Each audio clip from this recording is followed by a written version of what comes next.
Merhaba arkadaşlar, örgü kanalıma hoş geldiniz. Hem kız hem erkek çocuklar için yapabileceğiniz kolay tığ işi bebek hırkası yaptım. Bugün bu hırka anlatımını sizlerle paylaşmak istiyorum. Bakın arkadaşlar, hırkamızın görüntüsü bu şekilde. Ön bölümden düğmeli yaptım.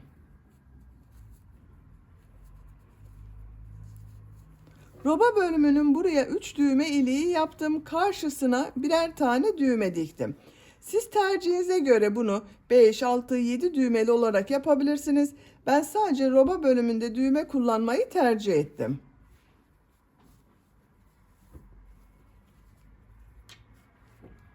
Bakın bu şekilde. Çok güzel bir hırka. Çok da kolay arkadaşlar. Sadece trabzanlardan oluşan bir hırka.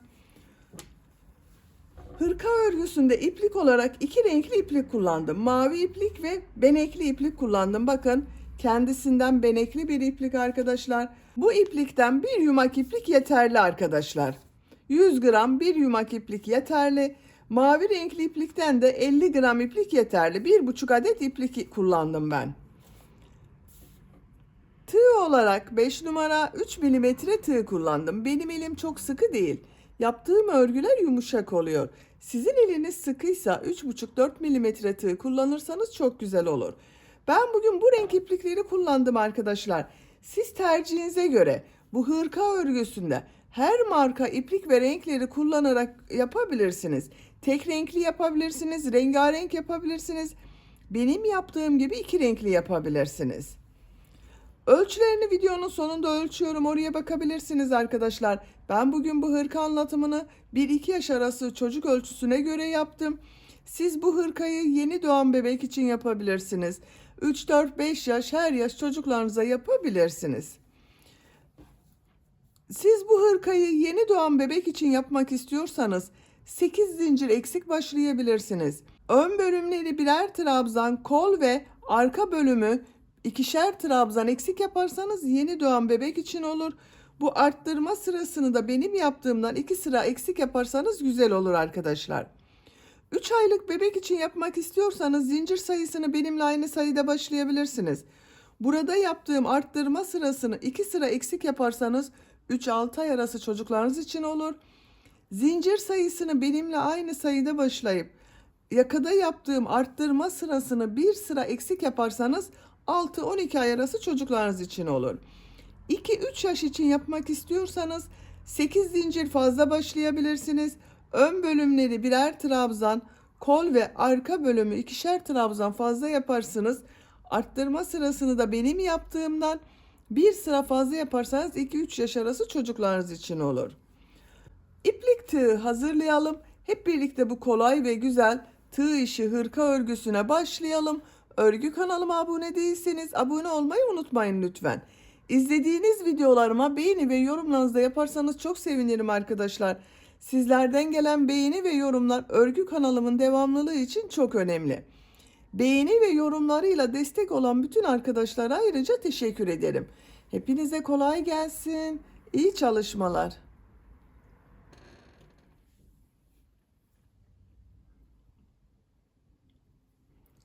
Örgüye yakadan zincir yaparak başlıyoruz.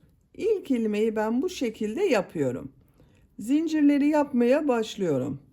Çok sıkı zincirler yapmıyorum. 75 zincir yapalım. 75 zincir yaptım. Bakın çok sıkı zincirler yapmadım. 75 zincirin kaç santimetre olduğunu ölçüyorum.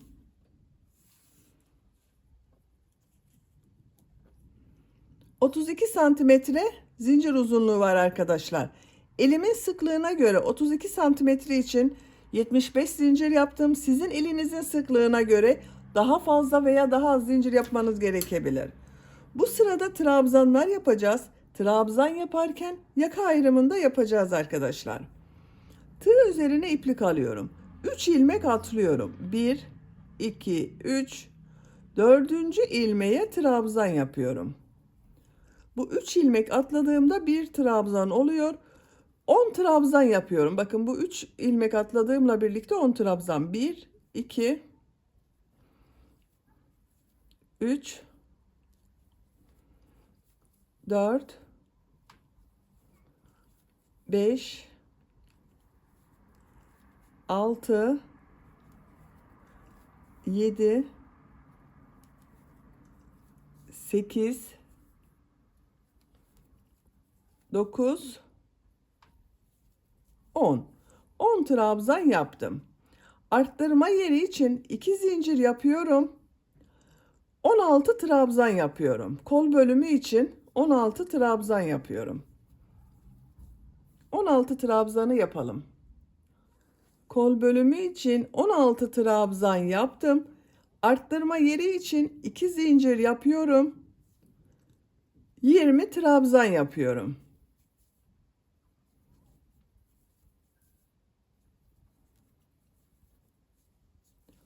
Buraya siz kaç trabzan yaptıysanız arkadaşlar, buraya da 2 katını yapacağız. Ben 10 trabzan yaptım. Buraya 20 trabzan yapıyorum. Siz 11 trabzan yaptıysanız burayı 22 trabzan yapabilirsiniz. 9 trabzan yaptıysanız burayı 18 trabzan yapabilirsiniz. 20 trabzanı tamamlayalım. 20 trabzan yaptım. Arttırma yeri için 2 zincir yapıyorum. Kol bölümü için 16 trabzan yapıyorum. Bakın bu kol bölümünde 16 trabzan yaptım. Bu kol içinde 16 trabzan yapıyorum.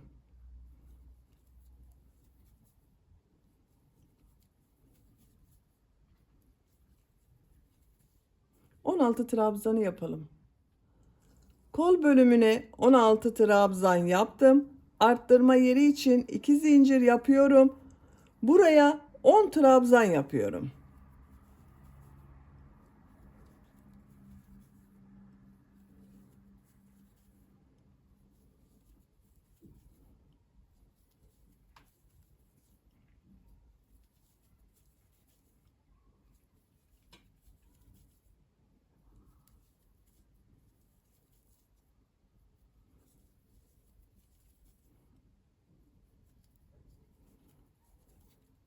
On trabzan yaptım. Bu sırada bakın yaka ayrımlarını yaptım. 10 trabzan yaptım. Sıra sonunda da 10 trabzan yaptım. Kol bölümüne 16 trabzan yaptım. Buraya da 20 trabzan yaptım. İkinci sıradayım. Bir zincir yapıyorum. Örgüyü çeviriyorum. 10 ilmek üzerine 10 trabzan yapıyorum bakın. Buraya kadar devam edelim. 10 trabzan yaptım. Arttırma yerine bu 2 zincir üzerine 1 trabzan, 2 zincir, 1 trabzan yapıyorum.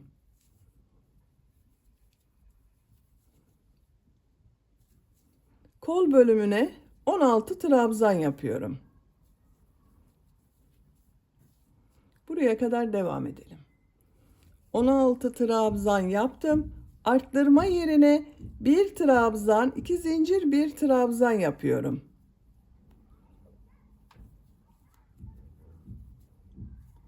...20 trabzan yapıyorum.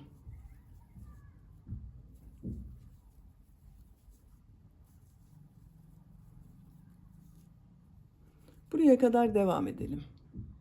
Arttırma yerine kadar 20 trabzan yaptım. Arttırma yerine 1 trabzan, 2 zincir, 1 trabzan yapıyorum.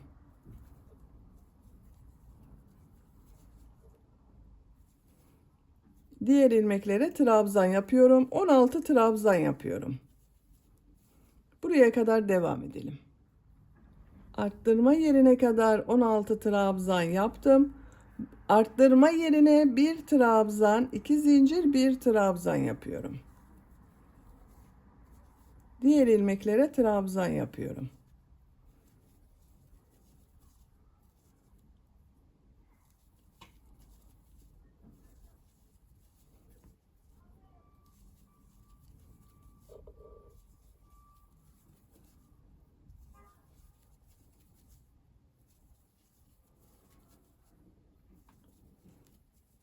Bakın son trabzanı ilk sırada 3 ilmek atlayarak yaptığım bir trabzan var. 3. zincir üzerine trabzan yapıyorum. Bakın burada bir arttırma yaptım. 2, 4, 6, 8, 10, 11 trabzan oldu arkadaşlar. Kol bölümünde bakın bir burada bir burada arttırma yaptım. 18 trabzan oldu. Burada da bir burada bir burada arttırma yaptım. 22 trabzan oldu. Görüntüsü bu şekilde. Bir zincir yapıyorum. Örgüyü çeviriyorum. İlk ilmeğe trabzan yapıyorum. 11 trabzan yapıyoruz. Buraya kadar devam edelim.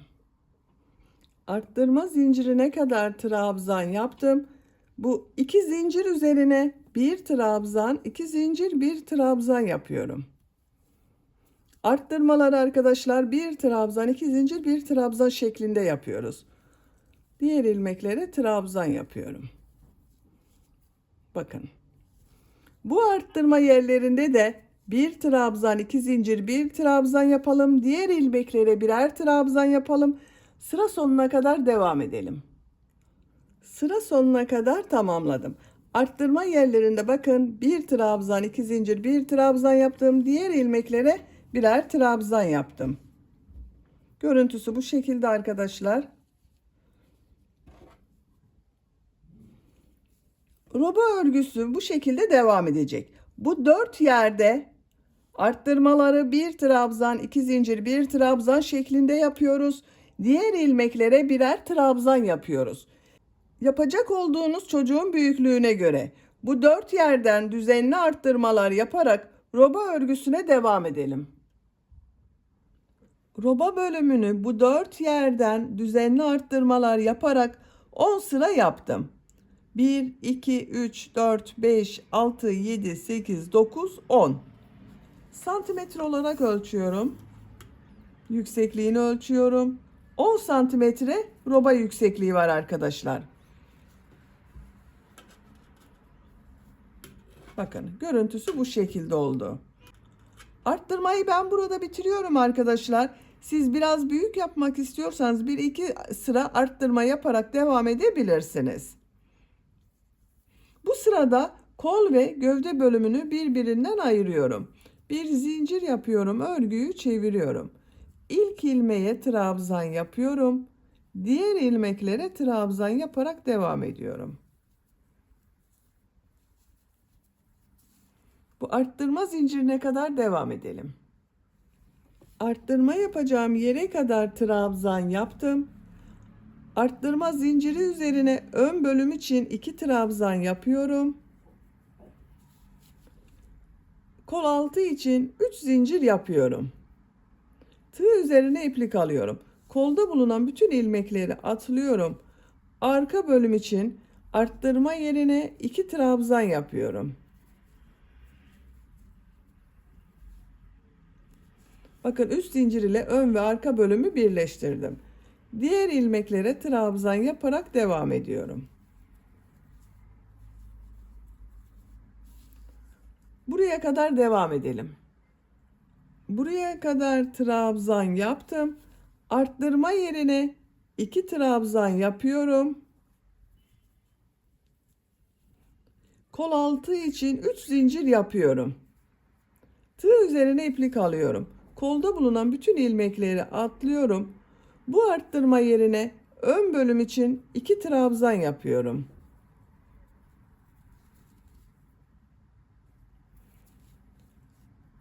İlmekler üzerine trabzan yaparak devam ediyorum.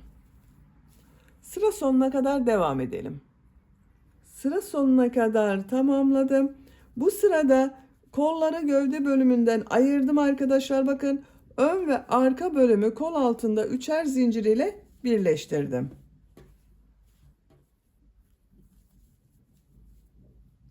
Görüntüsü bu şekilde oldu. Trabzan sırası yapıyorum. Bir zincir yapıyorum. Örgüyü çeviriyorum. İlk ilmeğe trabzan yapıyorum. Diğer ilmeklere trabzan yaparak devam ediyorum. Kol altında yaptığımız zincire kadar devam edelim.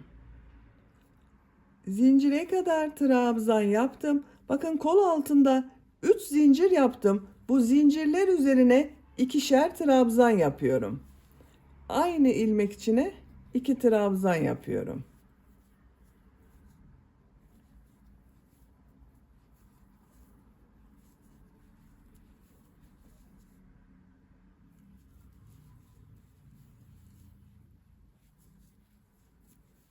Bakın üst zincir üzerine ikişer trabzan yaptım. Diğer ilmeklere trabzan yaparak devam ediyorum. Buraya kadar devam edelim.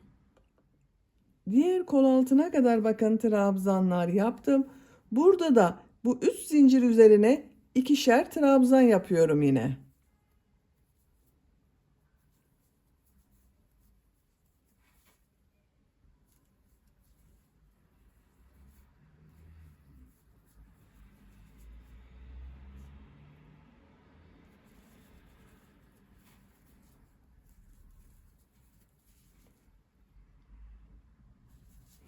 Diğer ilmeklere trabzan yaparak devam ediyorum.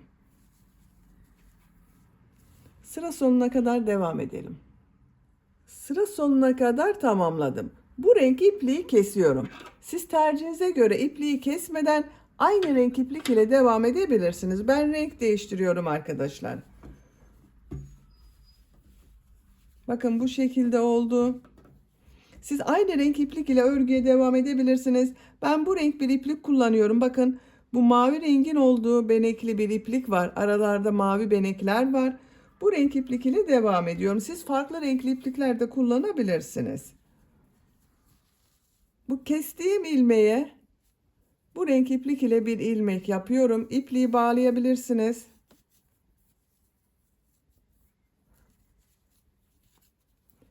İlk ilmeğe trabzan yapıyorum. Trabzan sırası yapıyorum.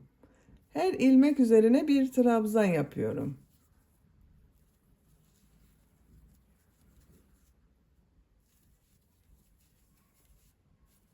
Bakın kol altında da her ilmeğe birer trabzan yapalım. Sıra sonuna kadar devam edelim.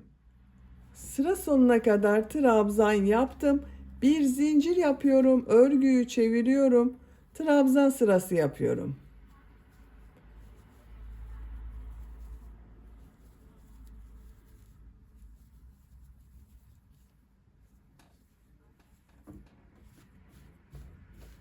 Bakın bu şekilde oluyor arkadaşlar. Gövde örgüsü trabzan sırası olarak devam edecek. Bu renk sıralamasını tercihinize göre istediğiniz gibi yapabilirsiniz arkadaşlar. Rengarenk yapabilirsiniz. Bakın 2 sıra bu renk, 2 sıra robayı yaptığınız renk iplik ile veya tek renk iplik ile istediğiniz gibi yapabilirsiniz. Gövde örgüsünü trabzan sırasını tekrarlayarak devam edelim. Gövde örgüsünü yapacağım ölçüye göre tamamladım.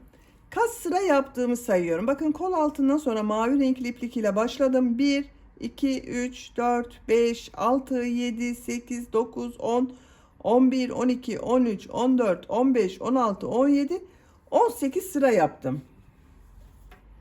Santimetre olarak ölçüyorum. 18 santimetre yükseklik var arkadaşlar. Benim yapacağım ölçü için yeterli. Siz biraz büyük yapmak istiyorsanız 1-2 sıra devam edebilirsiniz. Şimdi uç bölümü yapacağız arkadaşlar. Bakın bu renk ipliği kesiyorum.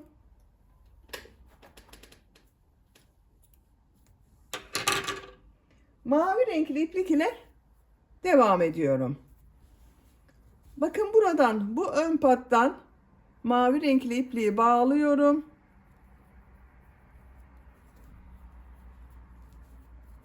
Buradan ilmek yapıyorum. 2 zincir yapıyorum.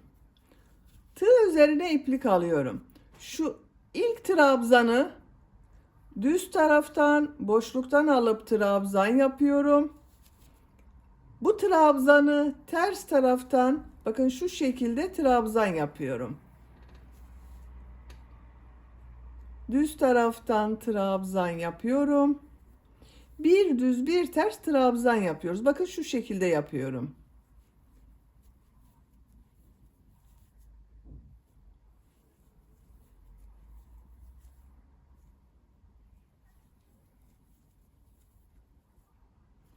Sıra sonuna kadar devam edelim. Sıra sonuna kadar tamamladım. Son ilmek üzerine trabzan yapıyorum. Bakın bir düz bir ters trabzan yaptım. Görüntüsü bu şekilde oldu. 2 zincir yapıyorum. Örgüyü çeviriyorum. Bu sırada yaptığım bu trabzanları nasıl görüyorsam o şekilde trabzan yapıyorum. Bakın ilk trabzan ters tarafta görünüyor. Ters taraftan trabzan yapıyorum. Düz tarafta görüyorum. Düz taraftan trabzan yapıyorum.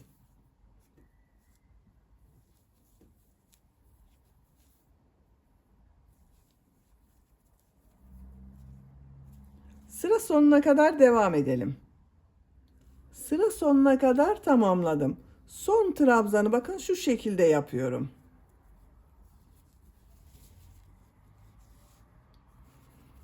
İki zincir yapıyorum. Örgüyü çeviriyorum. Bu sırada yine nasıl görüyorsam o şekilde trabzan yapıyorum.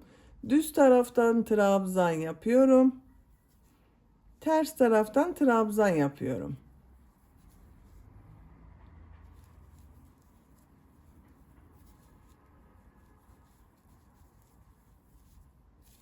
Sıra sonuna kadar devam edelim.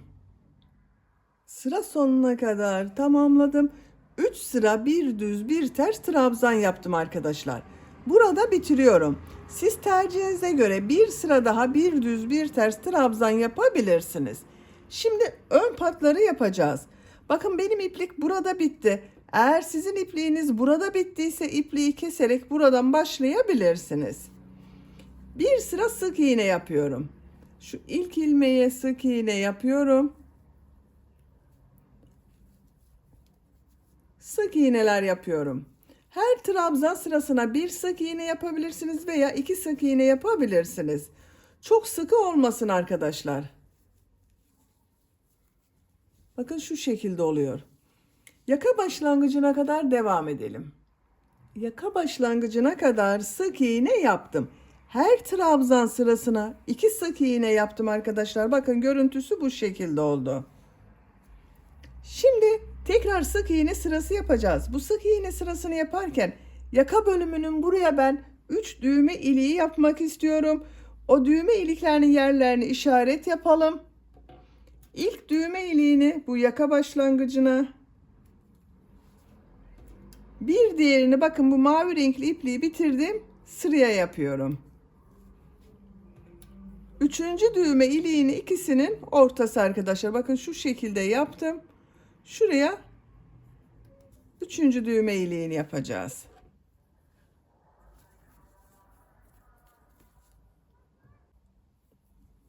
Bir zincir yapıyorum. Örgüyü çeviriyorum.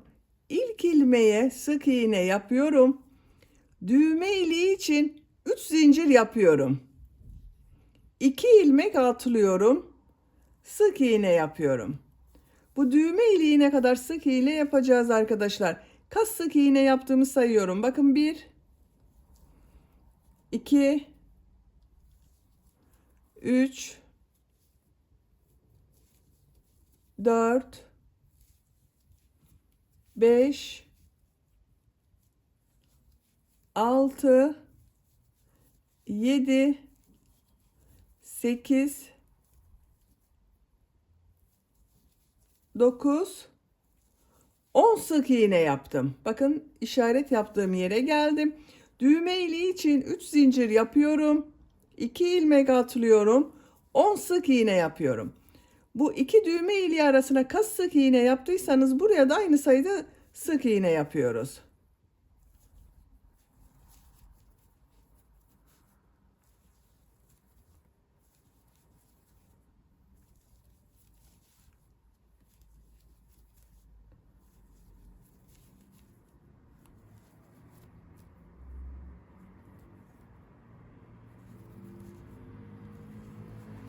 On sık iğne yaptım bakın buraya.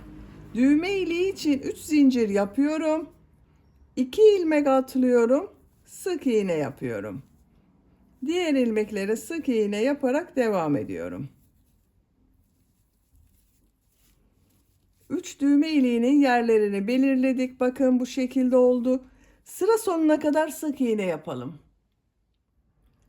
Sıra sonuna kadar sık iğne yaptım.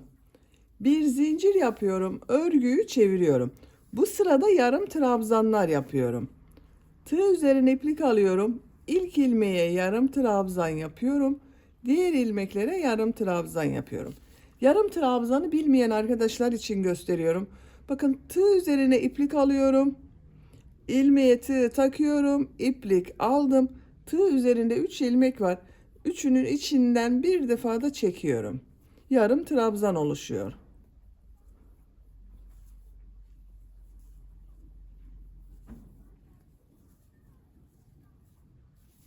Düğme iliğine kadar devam edelim.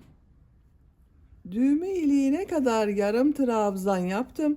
Düğme iliği için bakın buraya 2 ilmek atladım. Üst zincir yaptım. 2 ilmek atladığım için bu üst zincir üzerine 2 yarım trabzan yapıyorum. 10 yarım trabzan yapıyorum.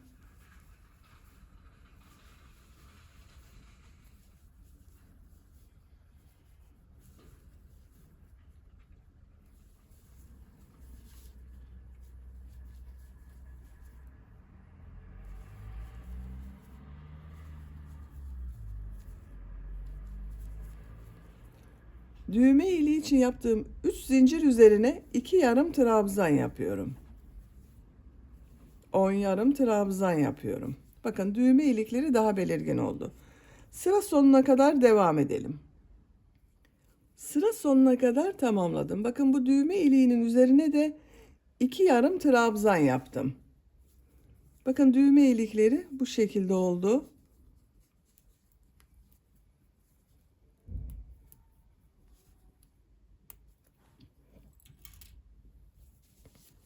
Yaka çevresinde sık iğne yaparak devam ediyorum. Bu ilmeğe sık iğne yaptım. Bakın şu şekilde sık iğneler yapıyorum.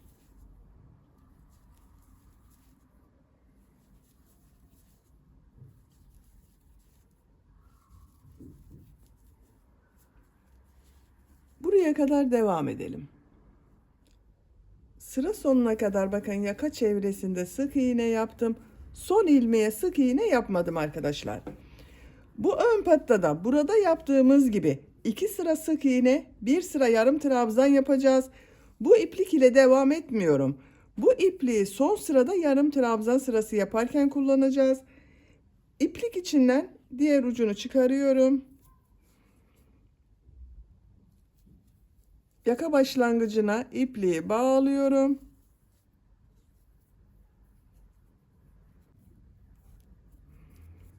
Buradan ilmek yapıyorum.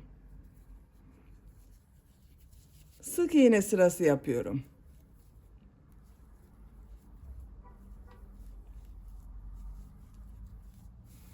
Sıra sonuna kadar devam edelim.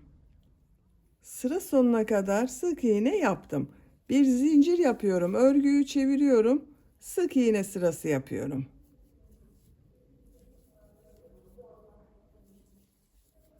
Yaka başlangıcına kadar devam edelim. Sıra sonuna kadar sık iğne yaptım. Bu ipliği kesiyorum.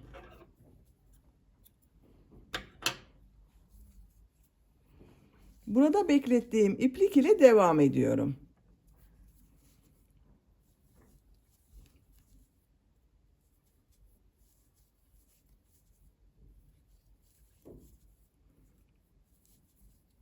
Bakın son ilmeği de sık iğne yaptım. Şimdi yarım trabzan sırası yapıyorum.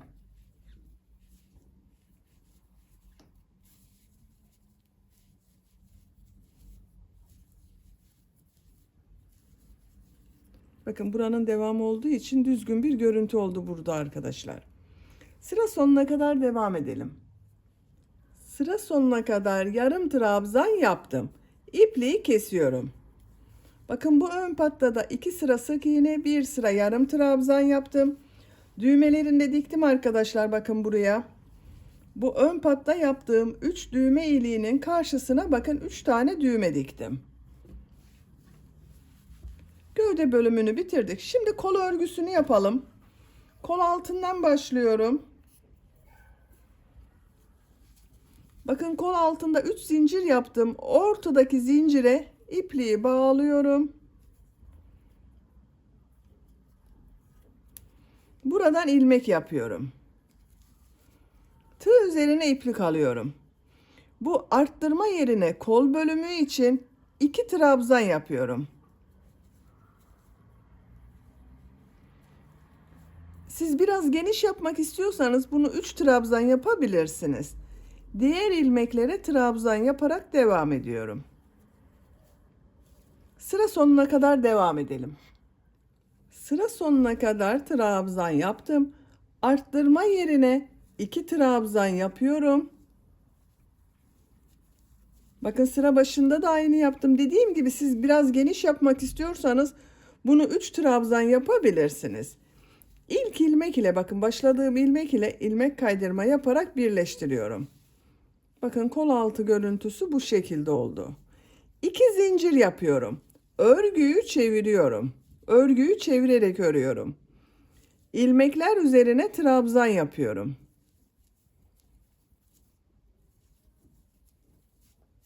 Sıra sonuna kadar devam edelim. Sıra sonuna kadar trabzan yaptım. İlk ilmek ile ilmek kaydırma yaparak birleştiriyorum. Bakın kol örgüsü bu şekilde oldu. Bu renk ipliği kesiyorum.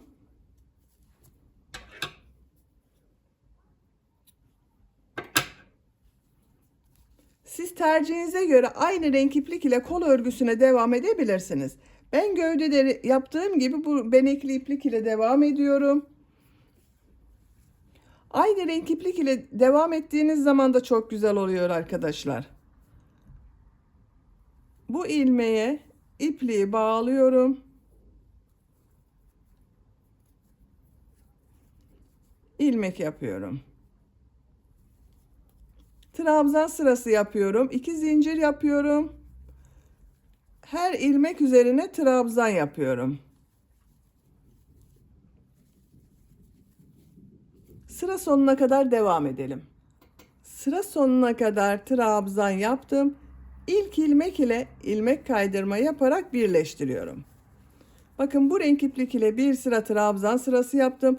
2 zincir yapıyorum. Örgüyü çeviriyorum. Bakın örgünün ters tarafından devam ediyorum. Yuvarlak devam etmiyorum arkadaşlar. Yuvarlak devam ederseniz bu gövde ile görüntüsü çok farklı olur. Gövde ile aynı görünmesi için sıra sonunda örgüyü çevirerek yapıyorum. Bakın örgünün ters tarafından trabzan sırası yapıyorum. Sıra sonuna kadar devam edelim. Sıra sonuna kadar trabzan yaptım. Bakın son ilmeğe de trabzan yaptım. İlk ilmek ile ilmek kaydırma yaparak birleştiriyorum. 2 zincir yapıyorum. Örgüyü çeviriyorum. Bakın bu sırada düz taraftan devam ediyorum. İlmekler üzerine trabzan yapıyorum.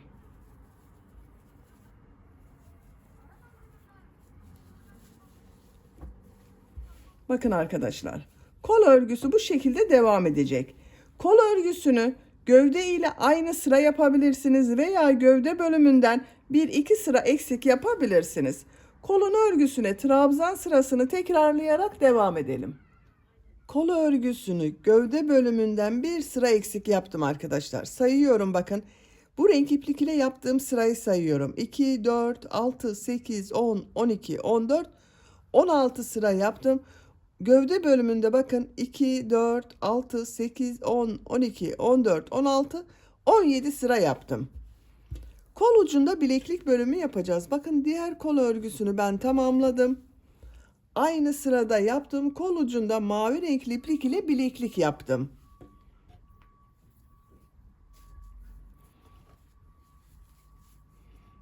Bu ipliği kestim arkadaşlar bakın.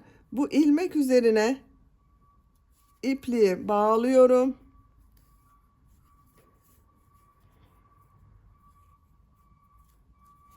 Buradan ilmek yapıyorum. 2 zincir yapıyorum. Trabzanları bir düz bir ters trabzan yapıyorum. Burada yaptığımız gibi. Şu şekilde bakın. Düz taraftan trabzan yapıyorum. Ters taraftan trabzan yapıyorum. Bir düz bir ters trabzanlar yapıyoruz.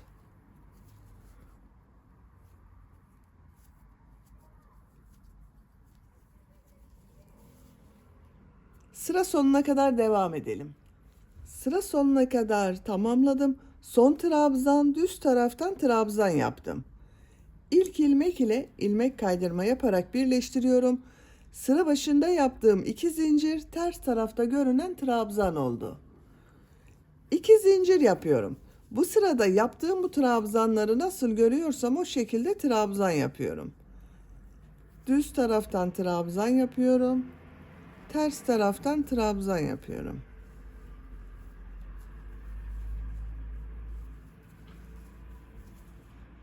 Sıra sonuna kadar devam edelim. Sıra sonuna kadar tamamladım. İlmek kaydırma yaparak sırayı birleştiriyorum. Bakın 2 sıra yaptım arkadaşlar. Bir sıra daha bir düz bir ters trabzan yapıyorum. 2 zincir yapıyorum. Nasıl görüyorsam o şekilde trabzan yapıyorum.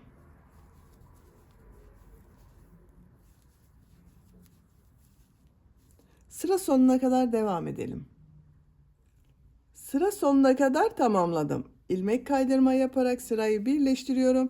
İpliği kesiyorum.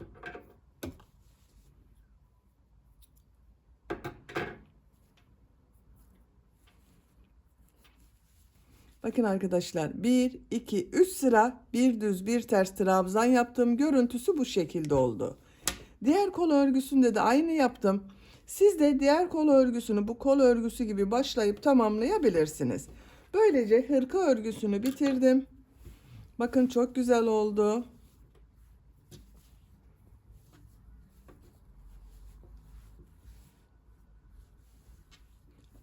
Renkler de çok güzel oldu arkadaşlar.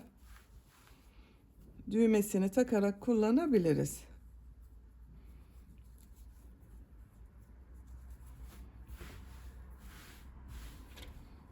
Bakın kol örgüsünün uzunluğu da şu şekilde oldu. Gövde bölümünden bir sıra kısa yaptım. Bitmiş olarak ölçülerini söylüyorum. Kol altının buradan gövde genişliğini ölçüyorum. 27 santimetre.